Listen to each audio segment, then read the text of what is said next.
All right, good people. So yesterday we were out because of MLK Day. If you hadn't done so, please make sure that your first and last name is on your paper.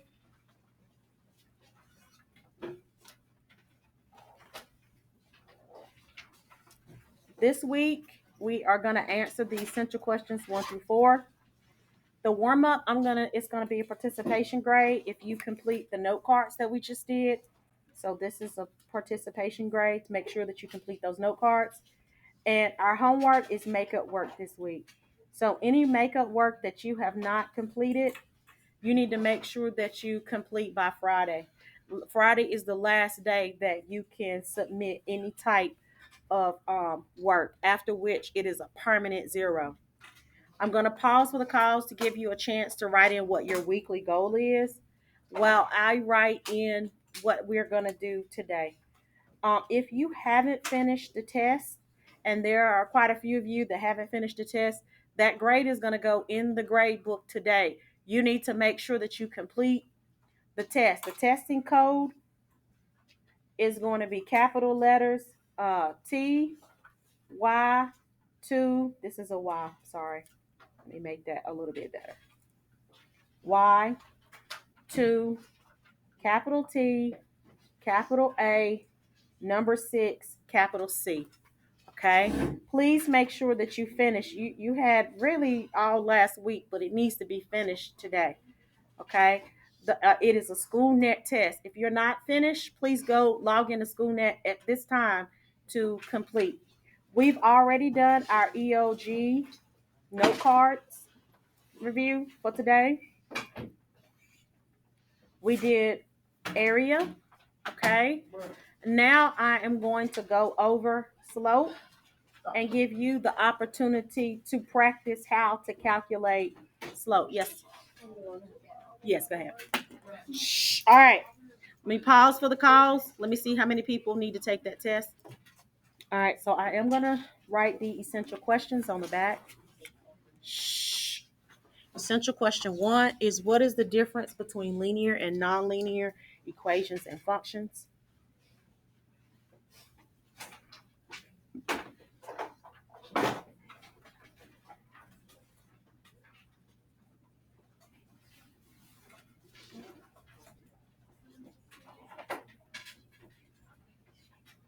What is the difference between linear and nonlinear equations and functions? That is question number 1. Please don't talk, babe. Annabelle, if you feel tempted to talk, just move to the table, okay, babe? Describe how to find the slope and the y-intercept of an equation.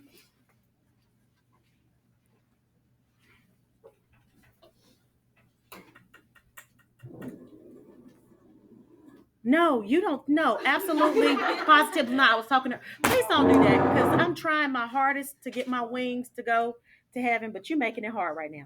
Describe how to find the slope and y-intercept of an equation.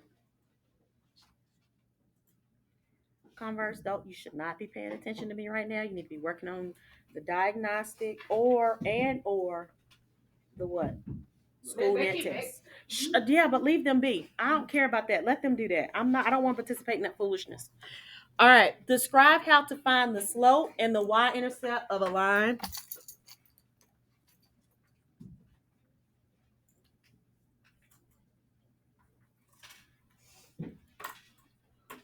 Mickey, slide a seat over. That's not me. Now we're gonna make sure it's not you. Slide over.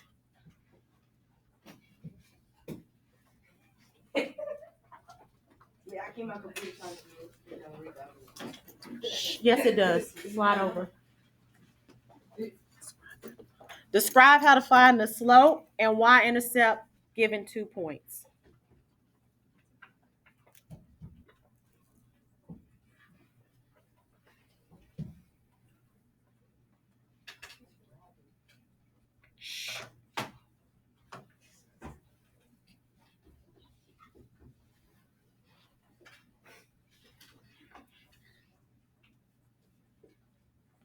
Please write these questions down. I'm going to pause for the calls to give you a chance.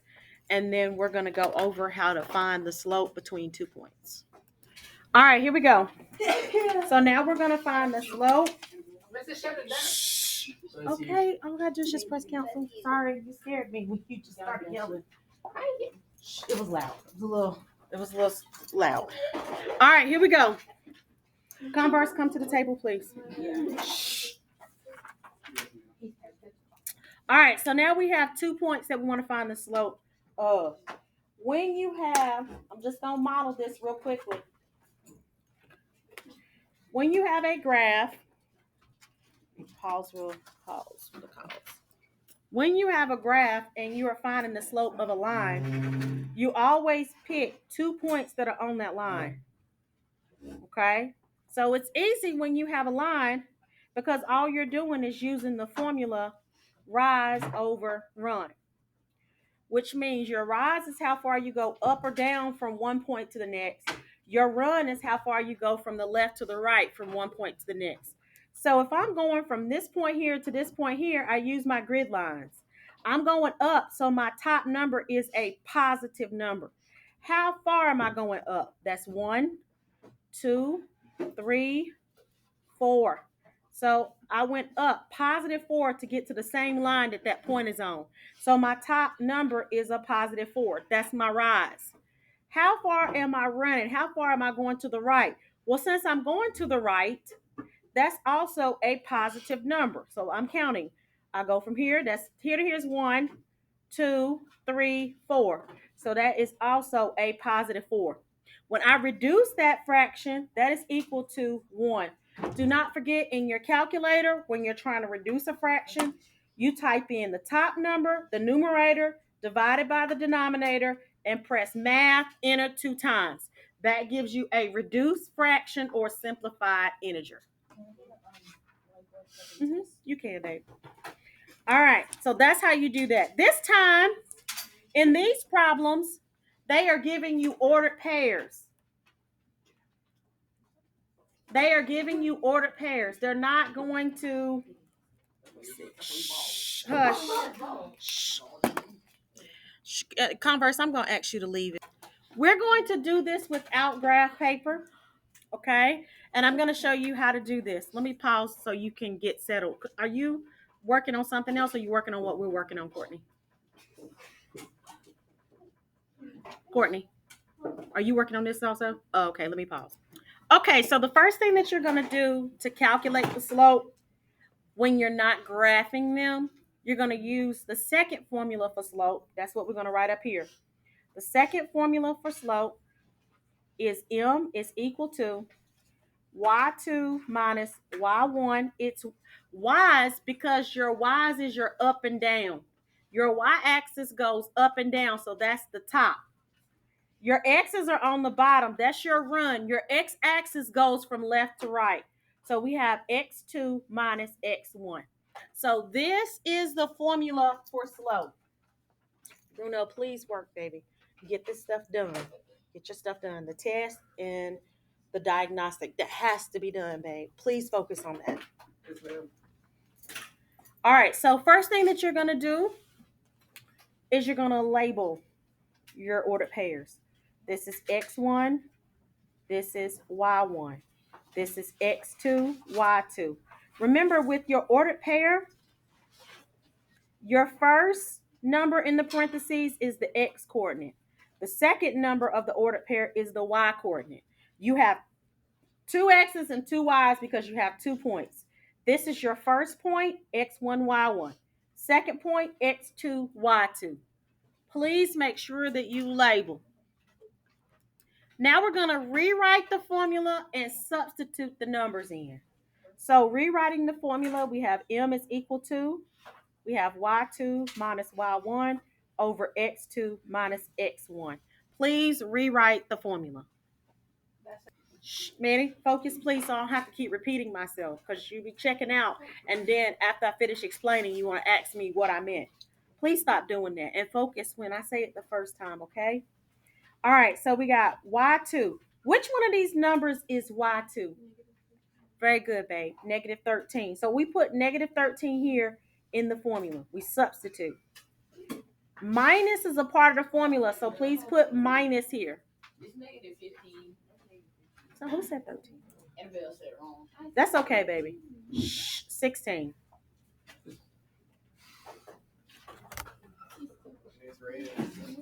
Yeah. I need a charger.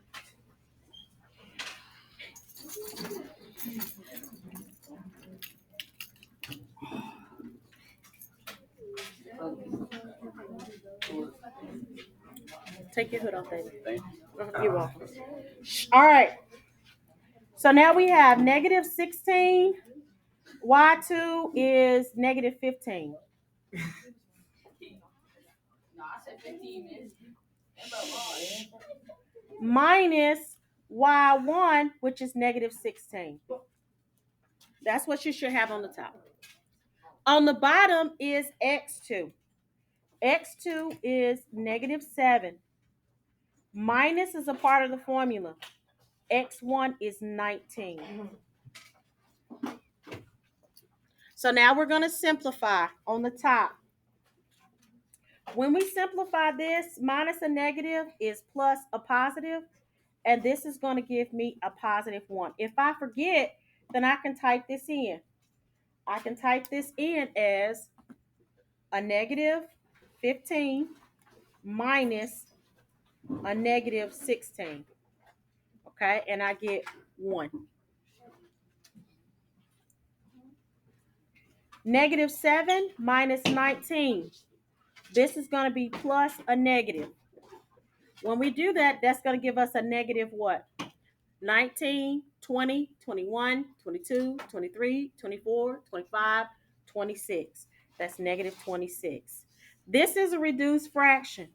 If we're not sure, we could type it in. We could type in 1 as the numerator divided by negative 19. And we press math. Oh, sorry, not negative 19. Negative 26. Math, enter. It is already reduced.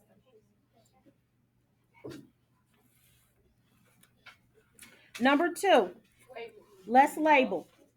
You label. I'm going to pause for the calls to check to make sure you labeled it correctly. All right, so now we are going to label the first point,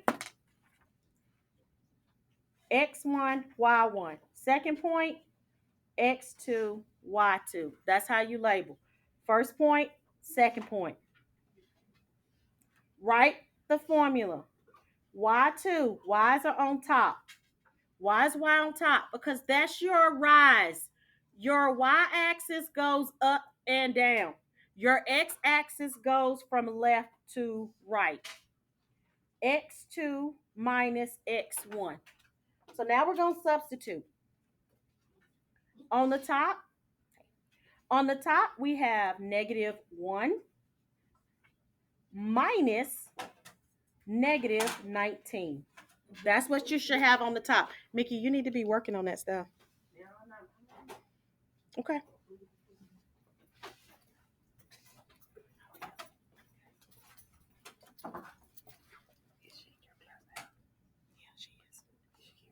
Kayla?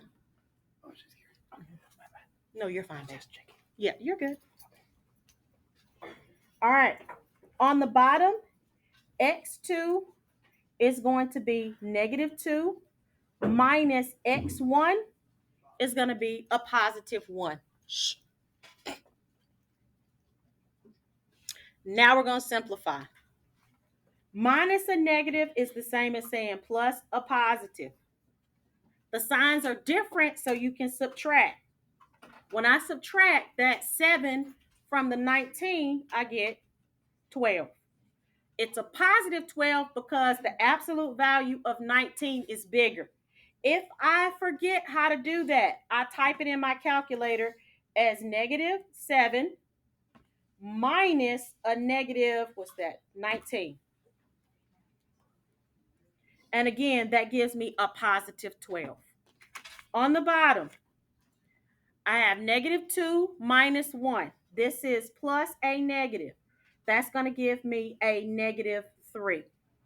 I need to simplify this. 12 divided by a negative 3 is going to give me a negative 4. So my slope between those 2 points is going to be a negative 4. Pause for the cause. All right, here we go. Number 3, label. See how far you can get with number 3 on your own. I'm going to walk around to see what you do. Number 3, you do that one on your own. All right, so let's look at number 3. I saw some very good answers for number 3. This is x1, y1, x2, y2. Everyone labeled correctly, so that's great, okay?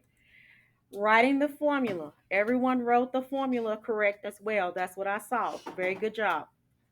Now we're going to substitute the numbers. For the most part, everybody did this correctly as well. Y2 is negative 4. Minus is a part of the formula. Y1 is 7. That's what we should have on the top. On the bottom is x2. That's negative 6. Minus is a part of the formula. Negative 4. That's what we should substitute. Now on the top, let's simplify. We have negative 4. We changed this to plus a negative. So our answer on the top is going to be a negative. We got negative 4 plus a negative 7. So that's negative 4, negative 5, negative 6, negative 7, 8, 9, 10, 11. That is negative 11.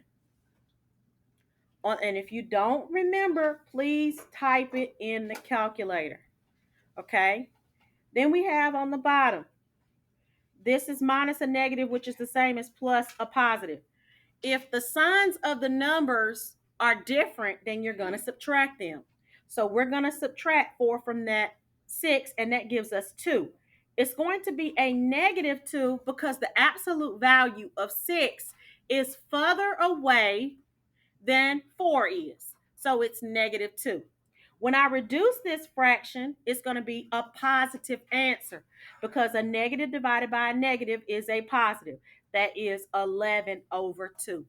Please make sure that you are working on the test if you're not finished with the test. That's way more important than this right now because the test grade goes in today. Don't mess it up and think that you have to do this with me. You're only doing this with me today if you're finished with your test. Okay? All right. This is your answer. I need you to try 4, 5, and 6. I'm going to set the timer. See what time it is, Miss Reyes. I want you to finish 4, 5, and 6. If you need help, let me know. If you can complete all of them, that will be great. So let's get as far as you can before the end of class. I'm going to show you how to do a couple more before we leave, but right now I need for you to work independently.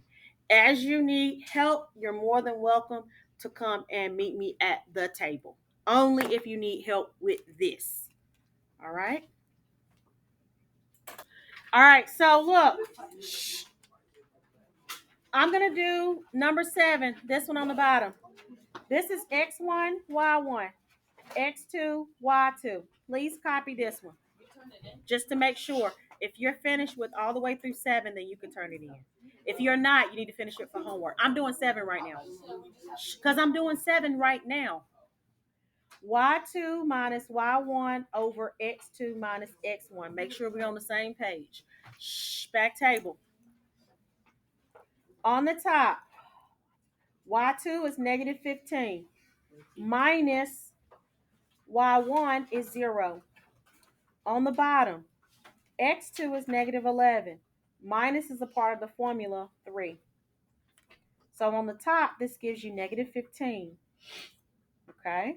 And on the bottom, this is plus a negative. So that's 11, 12, 13, 14. So this is negative 14. So this is going to be a negative divided by a negative. That is going to be a positive 15 over 14 when you reduce it. All I want is a reduced fraction. A negative divided by a negative is going to make this whole fraction a positive. Please make sure that you write that in. You need to make sure that you complete 1 through 7 for homework if you did not do it during class today. Okay?